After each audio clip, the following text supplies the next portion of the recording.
जहां मैं समझती हूं कि सरकार प्रतिबद्ध है देश के प्रति कि उसे जवाब देना पड़ेगा कि हिडनबर्ग की रिपोर्ट में क्या सच्चाई है। छोटे उद्योग की हालत हम सभी जानते हैं कि वह बंदी के कगार पर है। वहीं सरकार लगातार आयात को बढ़ावा देकर अपने कुछ पूंजीपति दोस्तों को, अपने कुछ पूंजीपति मित्रों को आगे बढ़ाने का काम कर रही है।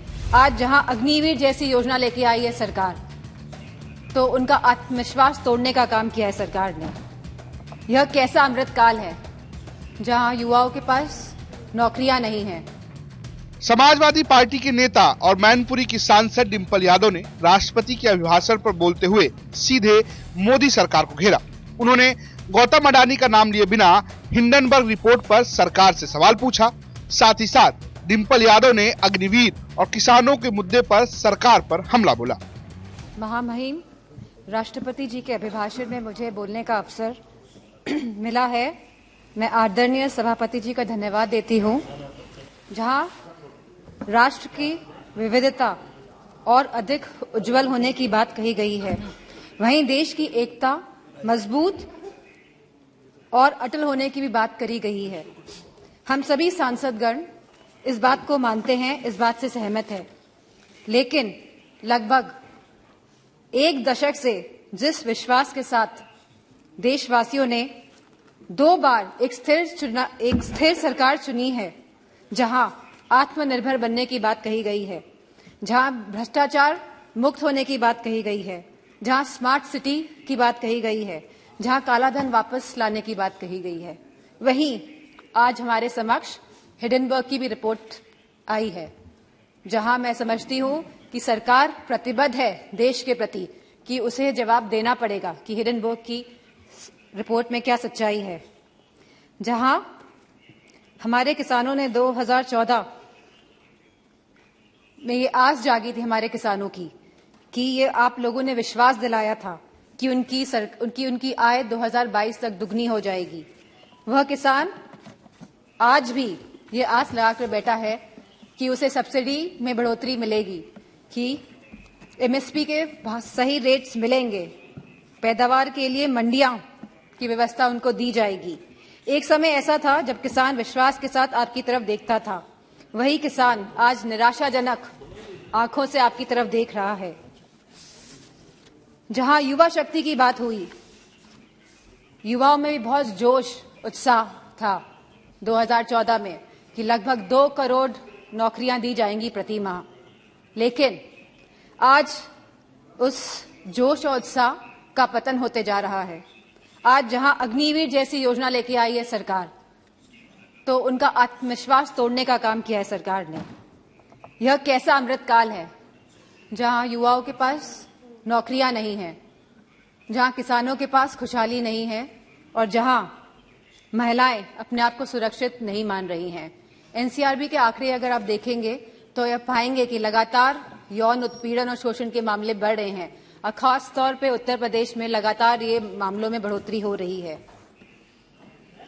जहां महिलाएं, जहां हमारी माताएं बहनें जो रसोई में काम करती है, वो लगातार महंगाई से लड़ रही हैं, जहां हमारे सिलेंडर के भाव बढ़ रहे हैं, जहां पेट्रोल डीजल के भाव बढ़ रहे हैं, जहां खाद्य पदार्थ के भाव भी बढ़ रहे हैं, दालों के भाव बढ़ रहे हैं, वहीं दूध के भाव भी बढ़ रहे हैं।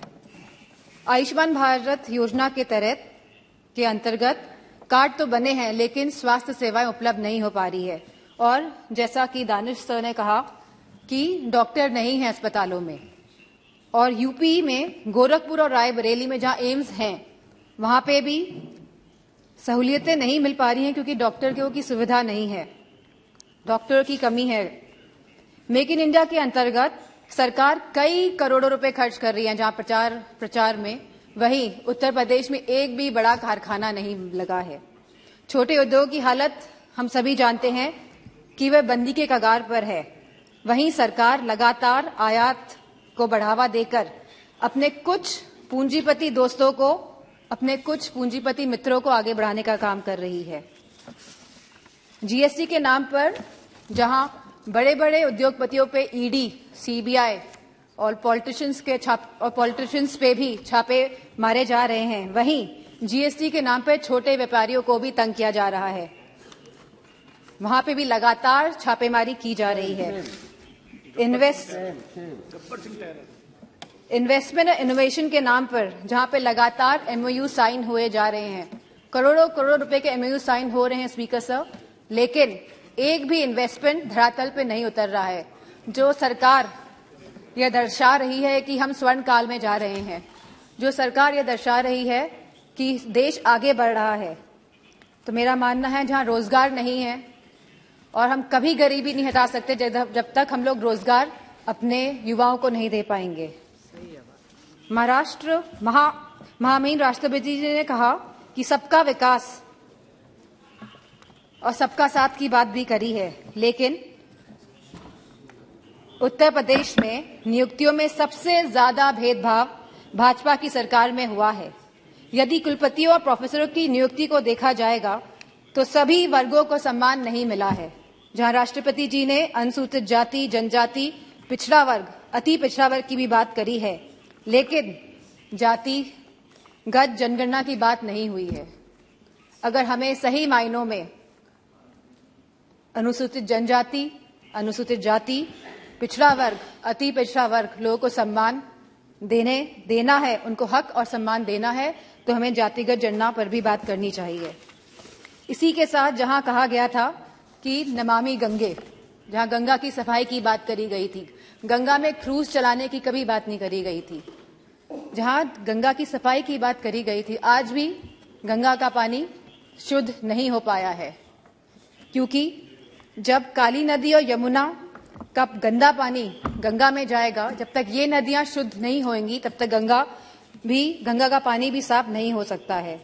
तो मेरा मानना है कि सरकार संवेदनशील नहीं है इन मामलों को लेके, और जहां सरकार कोविड की बात करती है, अपनी पीठ थपथपाती है लगातार, वहीं पे हम सभी जानते हैं कि कोविड में क्या स्थिति हुई थी भारत की।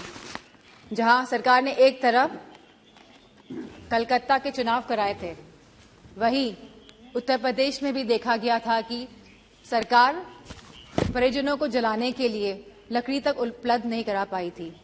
तो मेरा मानना है कि जो आप स्वर्ण भारत की बात कर रहे हैं और आने वाले 25 सालों की बात कर रहे हैं, आप बीते हुए एक दशक की बात नहीं कर रहे हैं, जहां आप लगभग 10 साल का आप अपना टेन्योर, अपना काल खत्म करने जा रहे हैं। लेकिन आप जो आगे की बात कर रहे हैं और 2014 की पहले की बात कर रहे हैं, लेकिन आप अपने दशक की बात नहीं कर रहे हैं। तो इन्हीं शब्दों के साथ मैं अपनी बात को खत्म करना चाहूंगी और आदरणीय स्पीकर साहब को धन्यवाद देना चाहूंगी। सदन में डिंपल यादव पर्चा देखकर सधे हुए अंदाज में बोलती हुई नजर आई। मैनपुरी से सांसद बनने के बाद वो लगातार इस भूमिका में दिख रही हैं। ब्यूरो रिपोर्ट, यूपी तक।